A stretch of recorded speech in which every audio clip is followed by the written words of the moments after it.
Welcome to the Tech Egg. Don't get scrambled. Enjoy the video. You start by confirming the exact GPU and Windows build, so you download the right package. Once done, disable antivirus to prevent installer blocks and close background apps. Next, open Device Manager and right-click the display adapter to note its name. Then download the corresponding Game Ready or Studio driver from Nvidia by selecting Model, OS, and 32/64-bit. This eliminates mismatches and prevents corrupt installs, so you avoid repeating steps later. You must remove remnants before installing.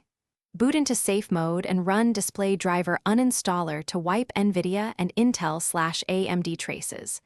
Once returned to normal mode, right-click the downloaded driver and run as administrator. Choose Custom and check Clean Install to reset settings and files. Install only the components you need, then reboot. Make sure Windows Update is paused during this process to avoid it auto-installing a conflicting driver mid-setup. After reboot, you verify success. Open Device Manager and ensure the display adapter reports the correct Nvidia driver with no yellow icons.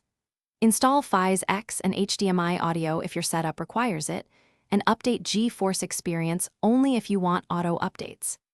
If you still see errors, try rolling back to the previous driver, repeat the plus a different driver version, or reseat the GPU and check your power connectors and BIOS settings. Often hardware seating or PSU problems mimic driver failures.